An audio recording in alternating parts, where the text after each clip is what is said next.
And really, let's talk now. Love is not proud. It's not self-seeking. Pride, Christian love is not proudful. It's not focused on oneself. But I'll be the first to be up here to tell you, like, that was my Achilles heel. You know, over the last 23 years of my life, I've been a leader for 20 of it, managing folks, making decisions, doing all kinds of things. And I got really good at it. And I'm not trying to boast at all. But that was my Achilles heel, thinking that I could take what I could do at my job and what I could do at everywhere else and figure out the way on my own. So I would always figure out that way. And by doing that, what I would do is, we all have different things in life, right? Problems, money, relationships, circumstances, all these things. What I was doing was I was making it me against problems, me against people, me against circumstances. And I wasn't putting the priorities in line to put God first. And when you do that, you can see things through a God filter. You make decisions become easier because it's not about you. James 4:6 says, God opposes the proud but shows favor to the humble. And I want to emphasize, he said opposed. He didn't say dislike. God dislikes prideful people. But oppose, that means he can't stand it. He's ready to go to battle against it. He opposes the proud, and takes favor in the humble. I said I got saved when I was 20 years old. And even though I wasn't doing a lot of things right, God kept pulling on me. He kept pulling on me. And, hey, you need to do this. You need to do that. And I started evaluating a lot of things. Deuteronomy 6:5 says, love the Lord your God with all your heart, with all your soul, and with all your strength. Later on in the New Testament, Jesus actually said the same thing in Matthew 22. He said, love the Lord your God with all your heart, with all your soul, and with all your mind. But was I really doing that? I don't think so. Pastor Jeff spoke earlier this year about purpose statements. Number one was knowing God.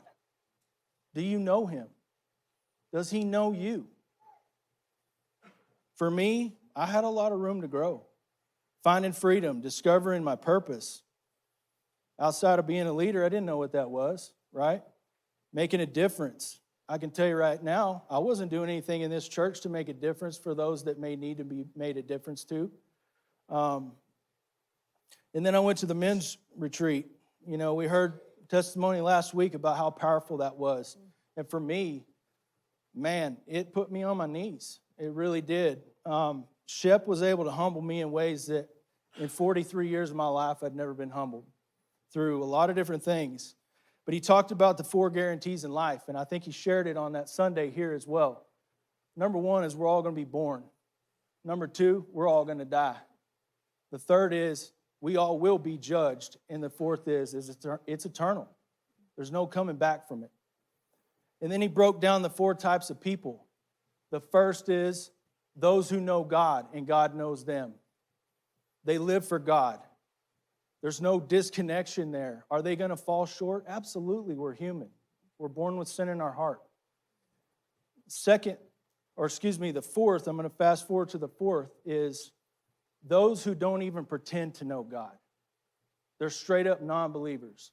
And you can't fault them for that because they're not ashamed of it. And then the 2 in the middle. 2s are the ones that are saved, but they live their lives sometimes like 4s. They're not all in.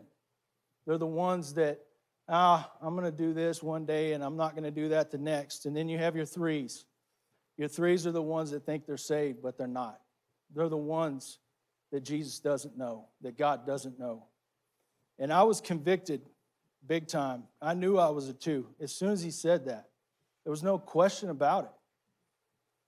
I believed in him, but I didn't live for him. I was selfish. I was living a life with 1 foot in faith and 1 foot out. And that's not fair to him. I was not humble. I lived like a 3 or 4 at times. But the Spirit told me that weekend, we were cut up, and those of you guys that went to the men's retreat, we played cornhole till like 11:30 on Friday night, talking smack to each other and all kinds of stuff. It was awesome. But I go back to my fifth wheel, and myself and a fellow church member here, Kyle Higgs, were staying in my fifth wheel. And I laid in my bed till like 2 o'clock in the morning. I just couldn't sleep. And I knew God spoke to me that day, and he said, it's not about you. It's never been about you.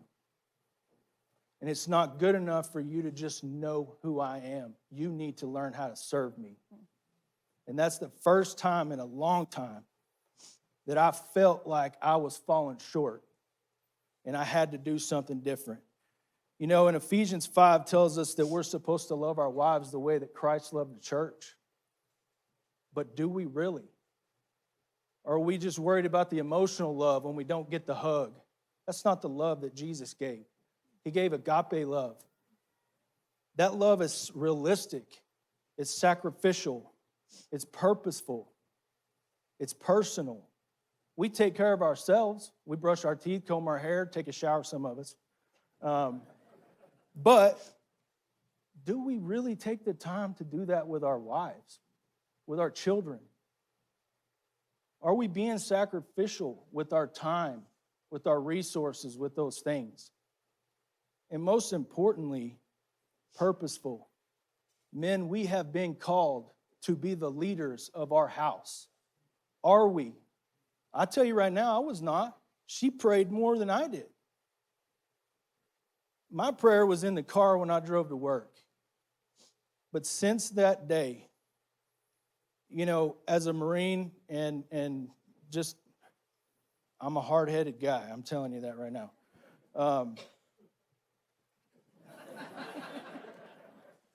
You know, we don't want to open up. A lot of times we want to stay in our shell. We don't want to get out of our comfort zone. We'll push others to get out of their comfort zone and leadership capacity, but we don't want to face what's truly going on inside. So we don't get involved in small groups. We don't go out there and push ourselves to be a servant leader, not just a leader. And I look back and I think about, let's look at the life of Jesus.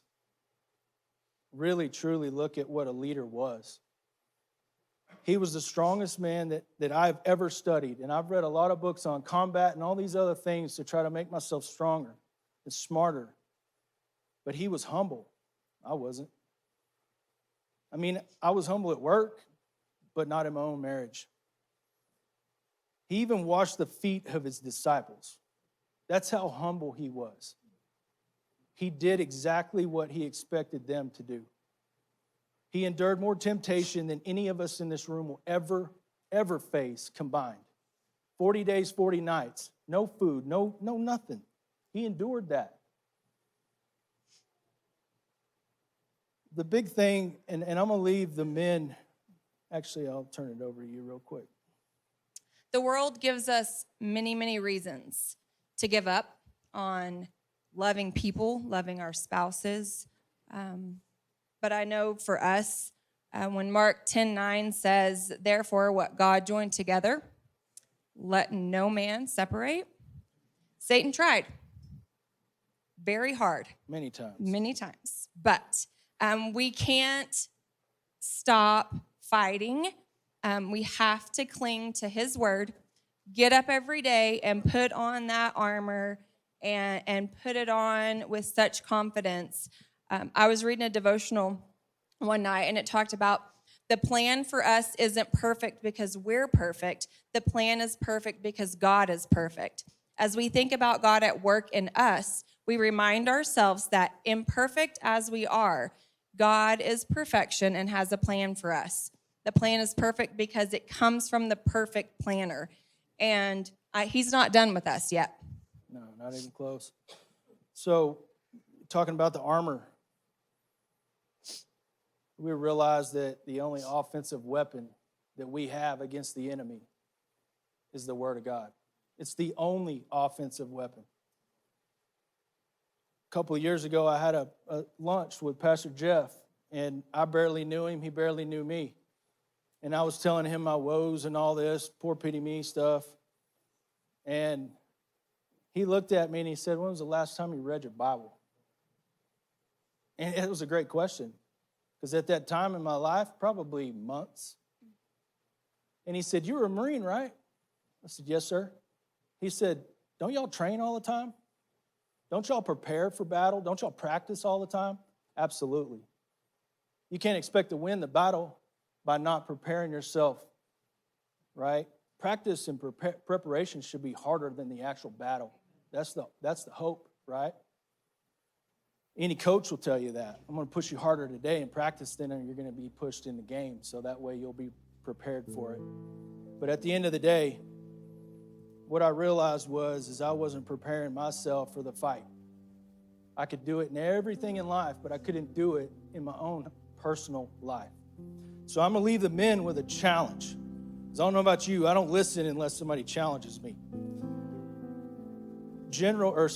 Admiral William McRaven, he was a 4-star admiral in charge of the entire Special Operations Command of the United States government, DOD.